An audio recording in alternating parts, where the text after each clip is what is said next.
SMT Nation, we back. Nation, we're going to do something a little different with today's video. We're going to be just looking back, taking a trip down memory lane. By memory lane, I mean back when T-Mobile was like the old T-Mobile. Remember when they used to do uncarrier things and John Leisure, and then, over the last 3 years with the merger, things kind of started changing. So what I want to do is watch some old video content. So fair use, we're just reacting to some old footage, and we're going to see how things are going at T-Mobile today, comparing them to just like 8 months ago. So I'm going to do like 2 or 3 of these videos, and we'll see how things have changed. I mean, it's been some time now, right? The merger 3-year anniversary is over. T-Mobile doesn't owe anyone anything. All the agreement stuff, all that with the merger is over. But let's take a look at how things were just 8 months ago. All right, in this video, we'll be reacting to it. If you like these types of videos and you appreciate the content here on the channel and you want to support your creators, the real SMT Buy Me a Coffee link, there's a link in the description. That's one way to do that. And if you're looking for a really good deal on wireless service and you're sick and tired of expensive plans, you can get a really good deal from our partner, Mint Mobile. The link in the description will unlock savings. They just increased all the data allotments on all their plans, and they didn't even change pricing. So if that interests you and you're looking for that and you want legendary customer care, great network access, you will get it from Mint Mobile. So link in the description will unlock those savings for you, and you'll be helping out the channel. Anyways, here's the footage. It's from like 8-9 months ago. This was Q2 of 2022, like the earnings, how the CEOs of the telcos, go on like CNBC and all these other, the investor type broadcasts and shows. But let's see how it goes. I'll try not to interrupt too much. Let you guys kind of get it here. Let's go. Let's play it. The sub-guidance is all people want to talk about. How is it happening even as we're hearing all these other cautionary signals about the economy? Well, last year was our biggest year ever, 5.5 million postpaid net additions, and we just guided to 6 to 6.3 for this year. Big gain. It would be our best year ever. And that's because overall, Q1 and Q2, as it relates to new accounts, were the biggest Q1s and Q2s ever in our history. This quarter, we delivered 380,000 new accounts. That's the highest quarter ever in our history. And you guys have been following us for a long time. We've had some big growth quarters in the past. But didn't you leave a lot on the table? Your competitors, AT&T and Verizon, they raised prices big, citing inflation. It looks like you're keeping prices steady. I feel like they might. Uh-oh. Dun, dun, dun. Keeping prices steady. 8 months ago. Let's go on. Might be using inflation as an excuse. Listen, for a decade now as the uncarrier, we have at every choice point had a choice between being a carrier just like them or being the uncarrier. So not only did we not raise rates to the tune of nearly $2 billion like our competitors, we introduced price lock and told our competitors not only didn't we, but we won't. Because we won't raise pricing. T-Mobile's newest plans. Go 5G and Go 5G Plus. $5 higher than Magenta and Magenta MAX. 8 months ago, huh? Okay. Go on. Because that's what the uncarrier does. And we think that's not just, great for consumers. That's great for our business. For a decade, we have pursued that strategy, and we have outgrown everybody as a result. And that's exactly the strategy we're pursuing again. Are you not facing the same cost pressures that they are?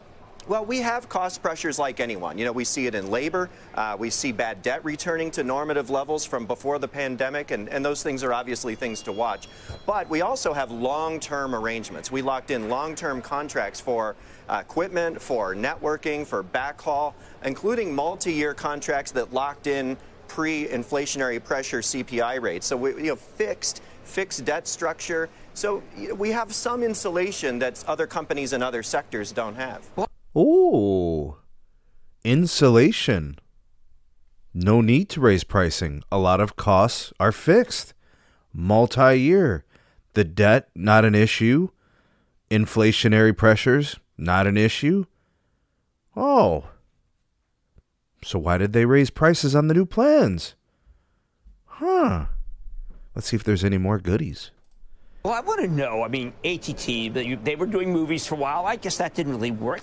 DirecTV, I guess that didn't really work. Mexican Wire, that didn't really work.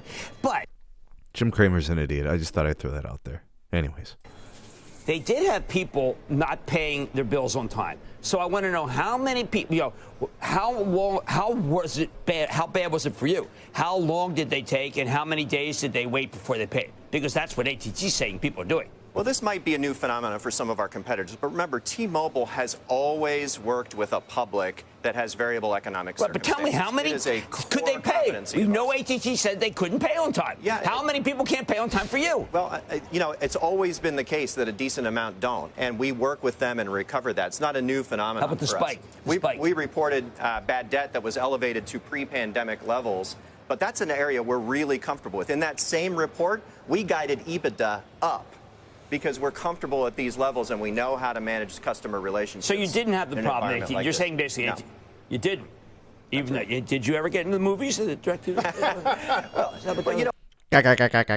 Go on. We are a pure play mobile internet company in an era where all content and communications of all kind have left their linear forms and landed on the internet, and the internet's going mobile. And so being the nation's leading pure play mobile internet company is a great place to be. And you can see that in our record growth in home broadband net adds, where I think we'll be the leader this quarter. 560 net adds, 560,000 net adds. But how about churn?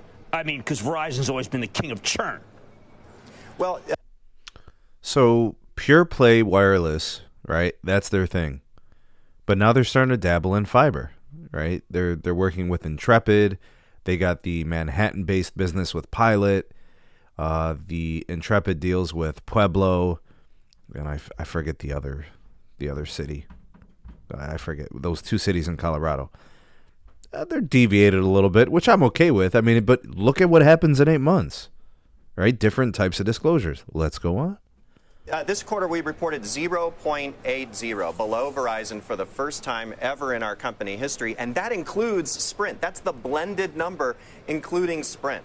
We told people years ago we would pursue our worst to first churn playbook and give them something nobody else can offer them, the best network and the best value. And listen, the best value right now is a proposition tuned to the times because people are concerned.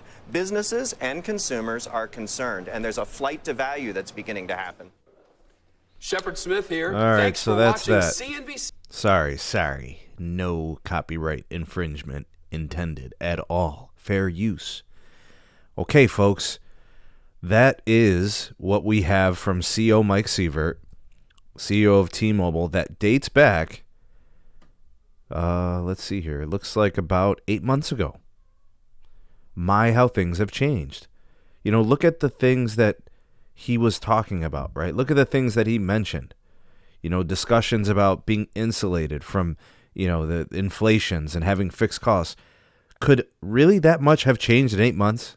Really? Did all the structures just all of a sudden changing? This is a part 1 video. I'm going to do 2 more reactions. I got 2 more videos to cover. I don't want to make this too long.